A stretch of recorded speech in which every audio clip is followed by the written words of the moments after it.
Welcome, folks!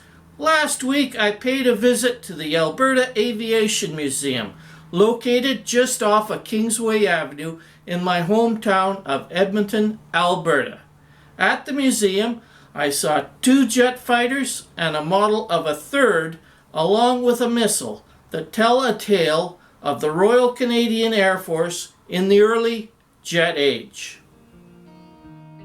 The museum is located in a hangar from the former Edmonton Municipal Airport and has extensive displays of both military and civilian aircraft ranging from the very beginnings of aviation through both world wars and up to the jet age.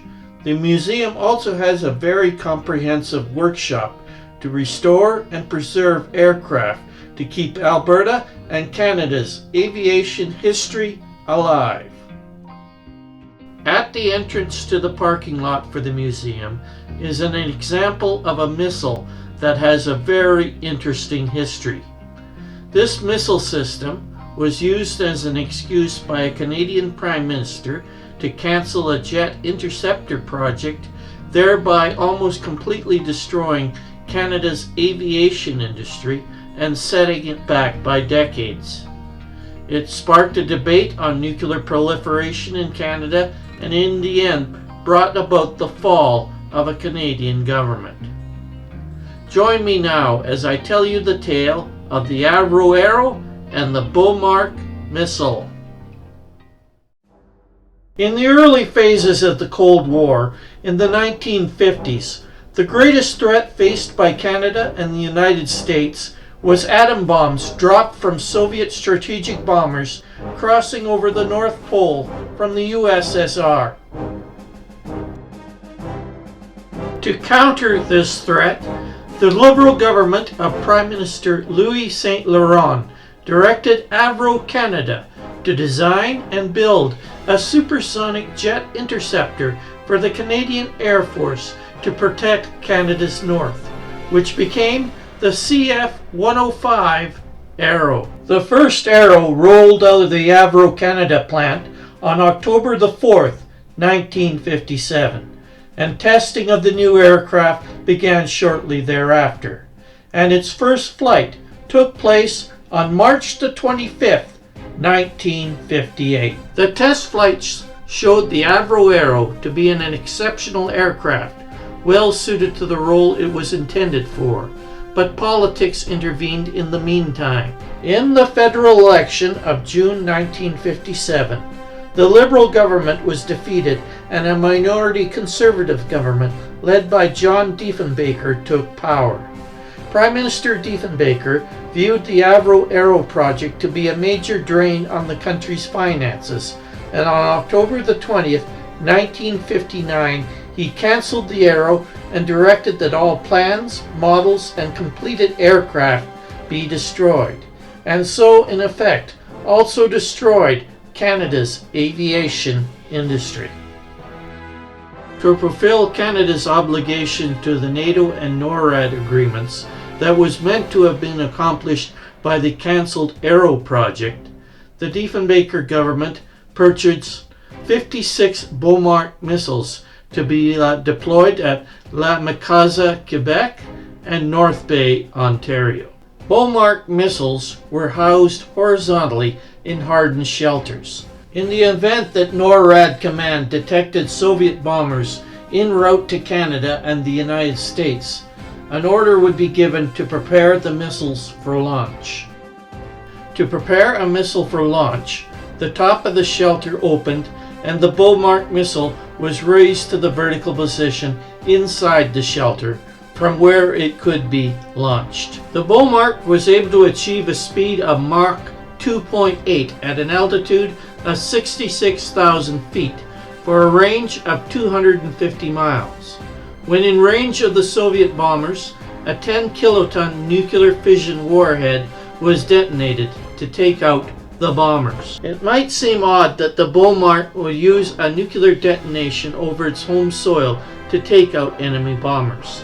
But at a height of 66,000 feet, the flash, heat, and blast effect of the nuclear explosion would be reduced to acceptable levels and the radioactive fallout would be reduced to minor levels due to the ground not being blasted up into the sky. To demonstrate this fact, the U.S. Air Force on July 19, 1957, had 5 volunteers stand at ground zero under a 2-kiloton nuclear explosion at 10,000 feet. The men were okay and lived to be men in their 80s and 90s. The fact that the Bullmark missile system was armed with and needed nuclear warheads to be effective was not mentioned to the Canadian public by John Diefenbaker at the time of their purchase to replace the cancelled Avro Arrow. When this fact came out in 1960, the Conservative government was hit on both sides by those who said Canada needed nuclear weapons to be safe and by those opposed to their presence in Canada. Diefenbaker tried to appease both sides by stating that nuclear warheads would not be allowed on Canadian Bullmark missiles unless the United States guaranteed their safety and that Canada would have to give permission before their use.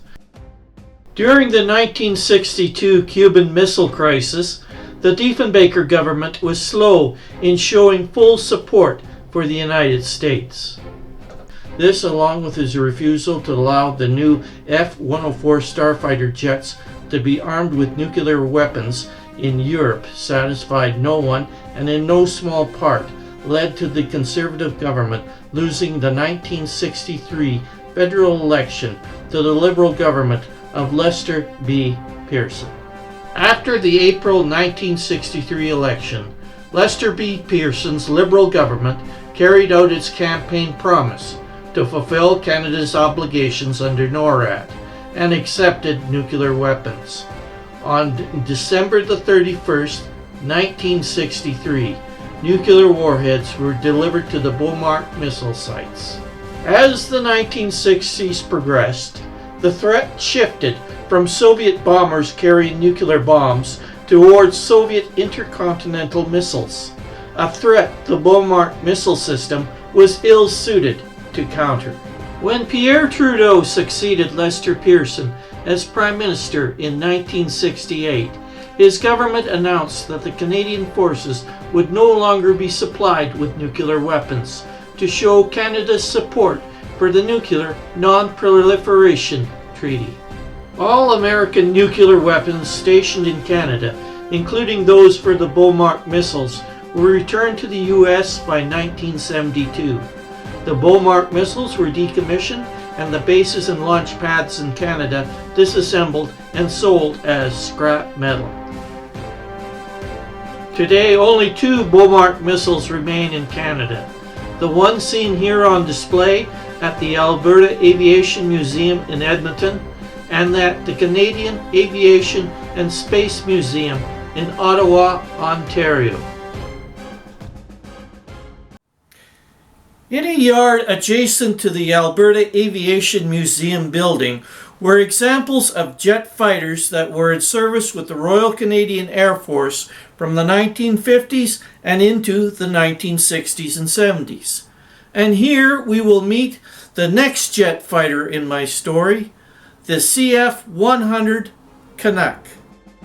At the close of the Second World War and the dawn of the jet age, it became apparent that there was a need for a jet aircraft capable of operating in all weather conditions, from freezing Arctic cold to scorching tropic heat, to protect Canada's vast northern territories and to contribute to Canada's commitments to NATO and her North American defense agreements with the United States. In October 1946, in response to a direction from the Royal Canadian Airforce, design work for the new jet commenced by Avro Canada, resulting in the CF100 Canuck. On the 19th of January 1950, the first Canuck had its maiden flight. After flight testing, the jet went into service with the Royal Canadian Air Force in April 1953 as an all-weather night fighter to supplement the F-86 Sabre day fighter. Over its production period, 692 CF-100s were built, eventually serving with 9 RCAF squadrons in the mid-1950s. Other than Canada, the Belgian Air Force was the only other to fly Canucks, using 53 of these jets. The Canuck was powered by 2 jet turbine engines and fitted with an advanced radar and fire control system housed in its nose that enabled it to fly in all weather or night conditions. The CF100 Canuck was armed with 8 50 caliber machine guns. Later variants of the CF100 were also fitted with air-to-air missiles housed in wingtip pods that ejected after use. The CF100 Canuck was the only military jet completely designed and built in Canada. As the 1950s came to a close, the time fast approached to find a replacement for the CF100. Originally, the plan was to replace the Canuck with the Avro Arrow, but when the Canadian government cancelled the Arrow in 1959, the RCAF had to scramble to find a suitable replacement for the CF100 as a frontline interceptor, and settled on the CF101 Voodoo. But this was not the end for the Canuck, as it switched into a training and reconnaissance role until the last CF100 Canuck was withdrawn from Canadian service in 1981. We have now come to the last of my 3 jets that I'll briefly discuss in this video. That is on prominent display in front of the Alberta Aviation Museum on a plinth and in their side yard, the CF101 Voodoo. With the cancellation of the Avro Arrow in 1959, Defence Minister George Perks argued that Canada's north could be adequately defended using the aging CF100 Canuck and the newly ordered Bullmark Missile system. When this proved to be inadequate, the Canadian government looked around to see what existing aircraft could be acquired to fulfill this need. The United States Air Force was willing to release 56 F-101B interceptors and 10 F-101F trainer Voodoos to the RCAF. To offset the cost of this aircraft purchase, the RCAF agreed to take over the manning and funding of the NORAD Pine Tree radar stations located in Canada that had been manned and funded by the U.S. Air Force in exchange for the Voodoos. And so, in 1961, the CF101 Voodoo entered into service with the RCAF. To counter the threat of Soviet bombers, the Voodoo's primary armament was the nuclear Air-2A Genie air-to-air rockets. Of course, being nuclear capable landed the Voodoo right smack in the middle of the Diefenbaker government's debate on nuclear weapons, along with the nuclear-capable CF-104 Starfighter, the Honest John rocket, and the Bullmark Missile. Until Canada's debate on nuclear weapons could be resolved, the CF-101 Voodoo was only armed with his secondary weapon, the AIM-4D Falcon air-to-air missile, which was later replaced by the Sidewinder missile. In 1963, the Liberal government of Prime Minister Lester B. Pearson took power, and nuclear weapons were accepted for use as a last resort by the Canadian government. The nuclear devices remained the property of the United States and were stored on various Canadian bases in storage facilities manned by U.S. personnel until Pierre Trudeau ended Canada's nuclear capability in 1971. From 1961 to 1984, protecting Canada's territory from intruders became the primary mission of the Voodoo.